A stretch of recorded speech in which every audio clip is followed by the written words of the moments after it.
Hello students, मैं अंजू वर्मा। हम इस ऑनलाइन क्लासेस में आज डिस्कस करेंगे ई कॉमर्स। ई कॉमर्स क्या होता है, ई कॉमर्स का यूज़ क्या होता है, ये सारी चीज़ें हम इस ऑनलाइन वीडियो में देखेंगे। ये हमारे कंटेंट हैं। Definition of e commerce, types of e commerce, advantages of e commerce and disadvantages of e commerce. सबसे पहले हम बात करते हैं कि ई कॉमर्स होता क्या है। What is e commerce? E-commerce is the activity of buying or selling of product on online services और over the internet।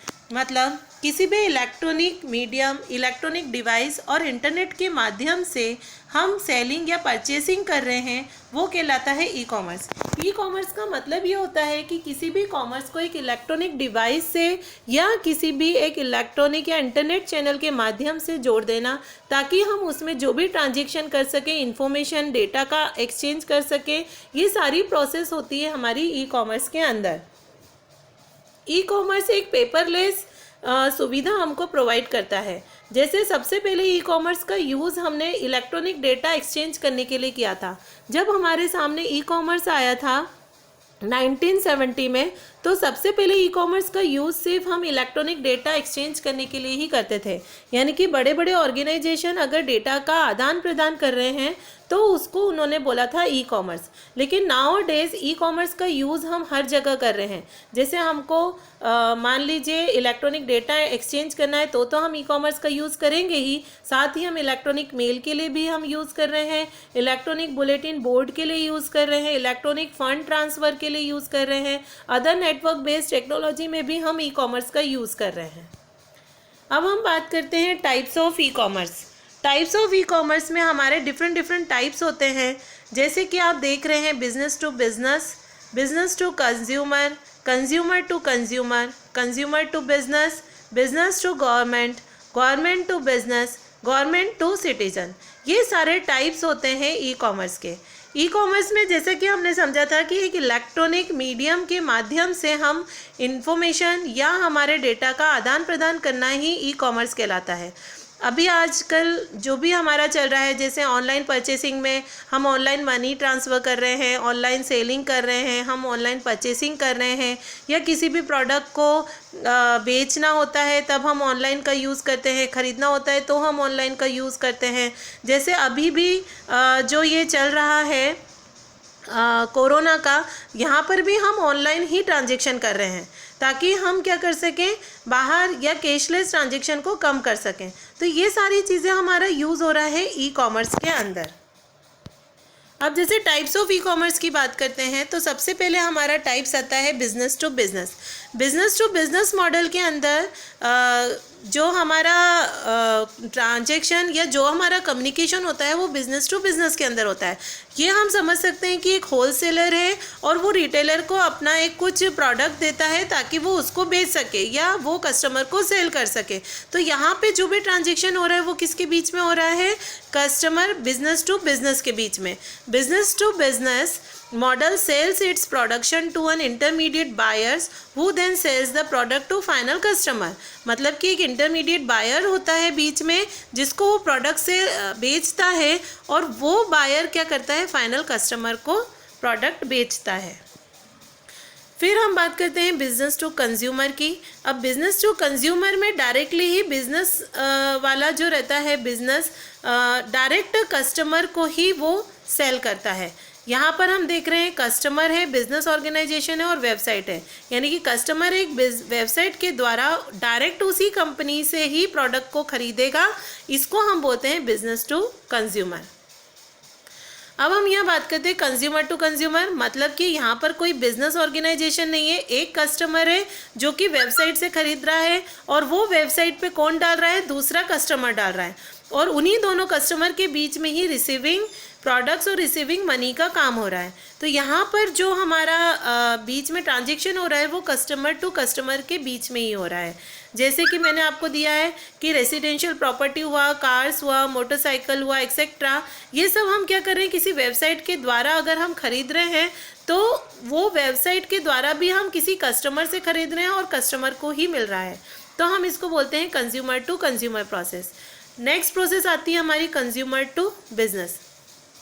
In this type of e-commerce is the one in which consumer makes their product and services available online for companies and organization to bid on and purchase it.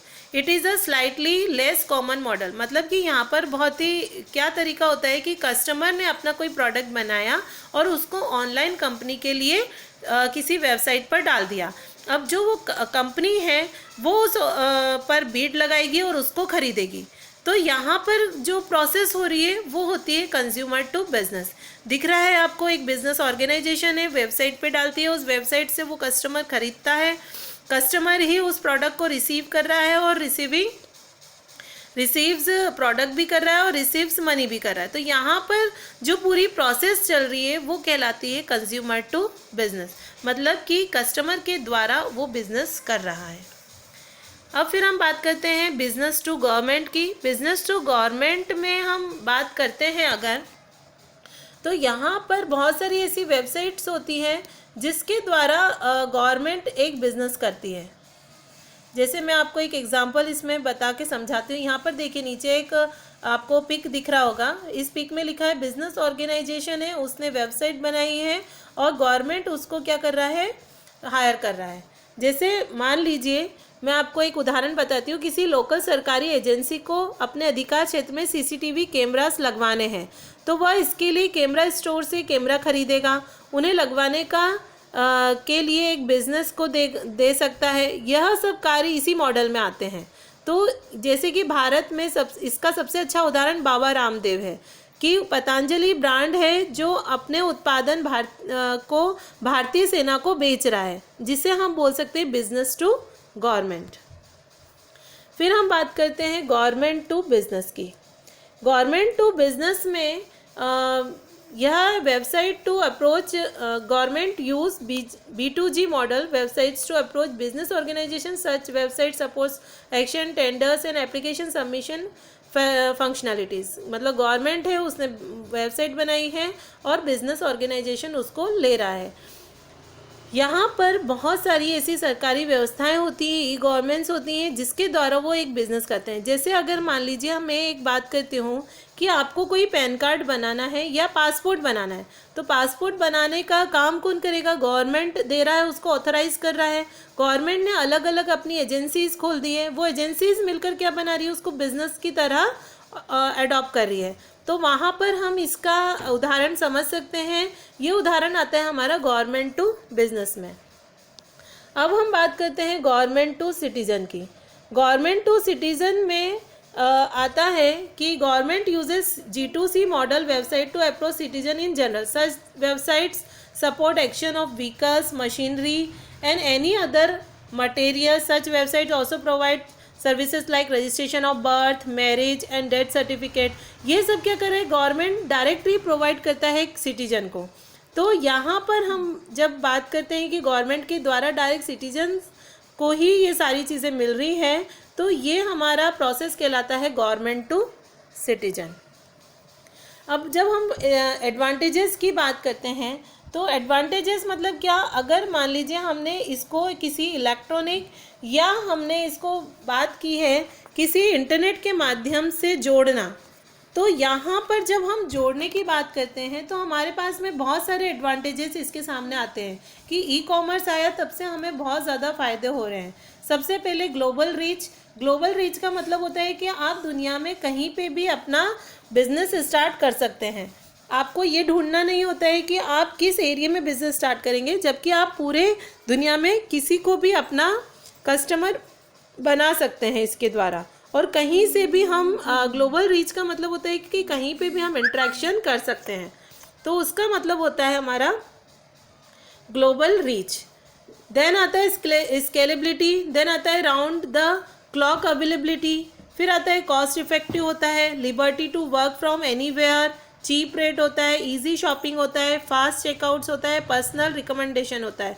तो ये सारे advantages हमारे कहलाते हैं e commerce के.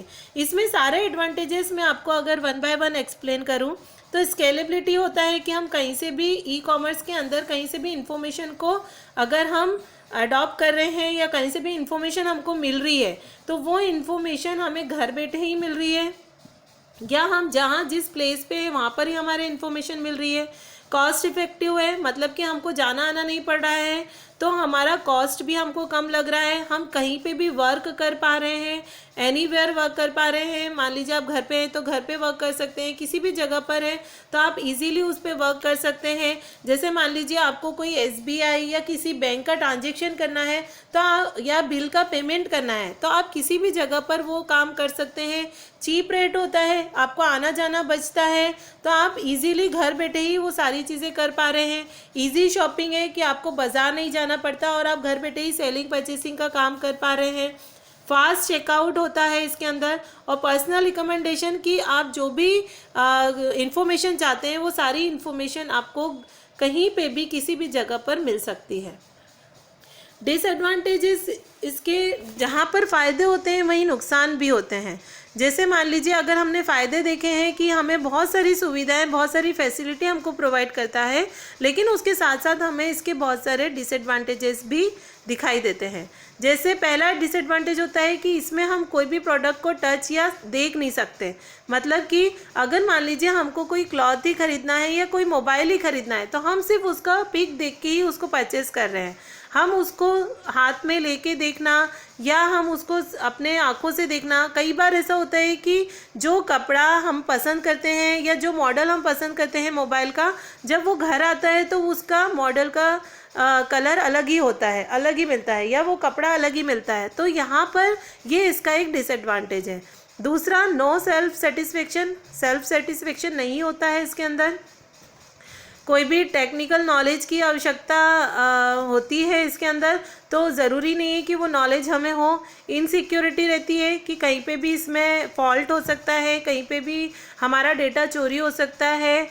और lack of customer services कि मान लीजिए अगर हमने कोई प्रोडक्ट ख़रीदा है तो उसका कस्टमर केयर हम नहीं ढूंढ सकते हैं। अगर कस्टमर केयर डला भी है तो उसमें बहुत सारे ऐसी सर्विसेज लैक होती है। वेट फॉर डिलीवरी, जब तक वो प्रोडक्ट हमारे घर नहीं आ जाता तब तक हमको उसको वेट करना पड़ता है। रिक्वायर एक्टिव इंटरनेट कनेक्शन, अगर इंटरनेट कनेक्शन नहीं होता है तब भी हम ट्रांजेक्शन उसमें नहीं कर पाते हैं, ये भी इसका एक बहुत बड़ा डिसएडवांटेजेस है। तो स्टूडेंट्स, अगर आपको ये वीडियो पसंद आई हो तो आप इसको लाइक या सब्सक्राइब ज़रूर करिएगा, शेयर ज़रूर करिएगा। और इस वीडियो में अगर कोई भी डाउट हो या इस वीडियो में आपको कुछ भी पूछना हो तो आप कमेंट बॉक्स में ज़रूर डालिएगा। Thank you.